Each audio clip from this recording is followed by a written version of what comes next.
Bhopal gas कांड से निकले यूनियन कार्बाइड के जहरीले कचरे के निष्पादन को लेकर हाईकोर्ट में दायर याचिकाओं पर सुनवाई हुई। अदालत ने सरकार को कचरे के निष्पादन की पूरी जिम्मेदारी सौंपी और इसे गाइडलाइंस के तहत पूरा करने का आदेश दिया। हाईकोर्ट ने सरकार को 6 हफ्ते का समय दिया है और निर्देश दिया कि कचरे के निष्पादन से संबंधित हर आदेश का पालन किया जाए। साथ ही अदालत ने फेक न्यूज और भ्रामक जानकारियों पर रोक लगाने का भी आदेश दिया। इस मुद्दे पर अधिवक्ता नमन नागराज ने कहा कि यह फैसला पर्यावरण और स्वास्थ्य सुरक्षा के लिए बेहद महत्वपूर्ण है। वहीं अधिवक्ता अभिषेक ने सरकार की जवाबदेही सुनिश्चित करने की दिशा में अहम कदम बताया। आज भोपाल गैस के टॉक्सिक वेस्ट के संबंध में आज जरूरी सुनवाई हुई है।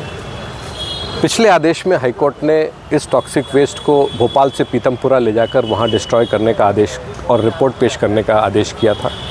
राज्य सरकार ने आज एक हलफनामा हाईकोर्ट में लगाया जिसमें राज्य सरकार का कहना था कि भारी जन विरोध के कारण वो इस टॉक्सिक वेस्ट को डिस्ट्रॉय नहीं कर पाए हैं पीतमपुरा में, और राज्य सरकार ने कहा कि हमको पब्लिक को कॉन्फिडेंस में लेते हुए इस कार्य को करने के लिए अतिरिक्त समय चाहिए। हाईकोर्ट ने आज राज्य सरकार को 6 सप्ताह का समय दिया है और चूंकि राज्य सरकार का कहना था कि ये सब भ्रामक जानकारी के कारण हो रहा है, इसलिए मीडिया पर भी प्रतिबंध लगाया है हाईकोर्ट ने कि वो किसी प्रकार की फेक न्यूज़ जारी ना करें भोपाल टॉक्सिक वेस्ट के संबंध में, जिससे लोग भ्रमित ना हो, और राज्य सरकार को पूरी छूट दी है कि वो नियमों का पालन करते हुए इस टॉक्सिक वेस्ट को डिस्ट्रॉय करें। आज इस प्रकरण में कुछ विरोध में पिटीशन और आवेदन भी आए थे जिसमें कि पिछले आदेश को रोक लगाने की मांग करी गई थी। हाईकोर्ट ने किसी प्रकार की रोक लगाने से इनकार किया है, बल्कि अतिरिक्त समय दिया है राज्य सरकार को उस आदेश को पालन करने के लिए, और ये भी कहा है कि जो इस प्रकरण में विरोध में आवेदन आए हैं या याचिका आई हैं उनमें जो तथ्य दिए हैं राज्य सरकार उनको भी विचार में लेते हुए आगे की कार्रवाई करेगी।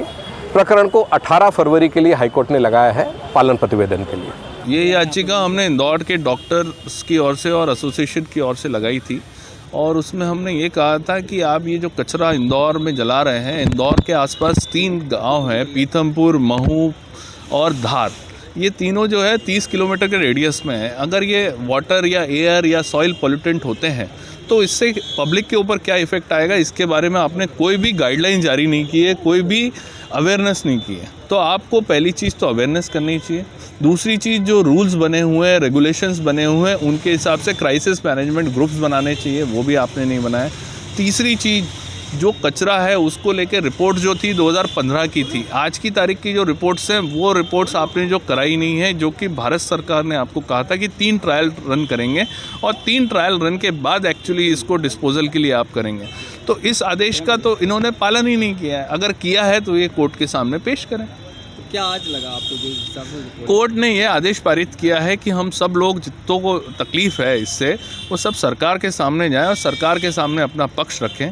मीन टाइम जो है सरकार ने इसमें 6 हफ्ते का समय मांगा है कि पब्लिक को जो भी दिक्कत हो रही है उसमें पब्लिक और सरकार के बीच में सामंजस्य बन सके और उसके बाद जो भी निर्णय लेना है वो कोर्ट को अवगत कराया जाएगा। तो क्या लगा, आपने क्या दलील दी है यहाँ पे जो स्थिति है? हमने तो ये दलील दी है कि आप जो भी कचरा जला रहे हैं उसको लेके साइंटिफिक रिसर्च जो हमने की है उसके हिसाब से इससे बहुत घातक बीमारियां फैलेंगी, सॉइल ख़राब होगी, वाटर ख़राब होगा, क्योंकि वो जो पानी है वो एक नाला है उस कंपनी से जुड़ा हुआ, वो नाला जो है उसका पानी रिस्क के जो है इंदौर में जाता है और इंदौर का एक यशवंत सागर है जिससे 30% वाटर सप्लाई इंदौर को होता है जनता को।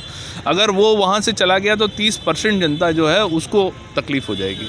और कोर्ट ने ये भी कहा है कि कोई भी फेक न्यूज़ इस बारे में ना चलाई जाए कि जिससे भ्रामकता फैले।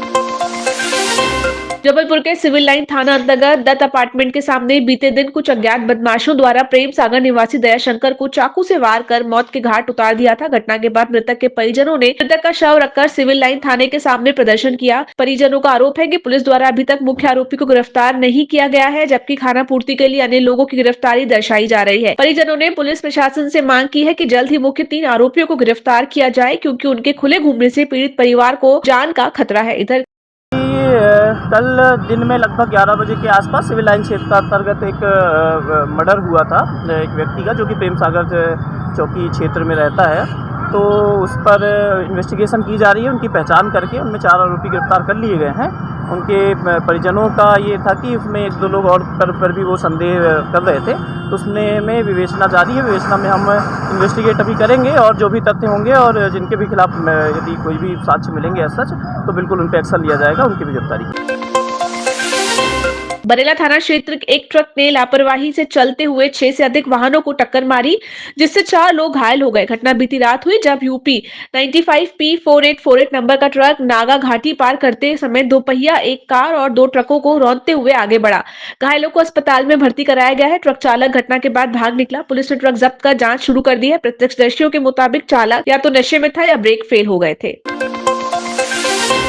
जबलपुर के कैंट थाना क्षेत्र के गैरीजन मैदान में एक अज्ञात व्यक्ति की मौत के कारण चौंकाने वाला निकला। सुबह मैदान में शव मिलने के बाद जांच में जुटी पुलिस को सोशल मीडिया पर वायरल वीडियो से घटना की जानकारी मिली। वीडियो में मृतक शराब के नशे में सांड के साथ छेड़छाड़ करता दिख रहा है। इसी दौरान सांड ने उसे उठाकर पटक दिया, जिससे उसकी मौत हो गई।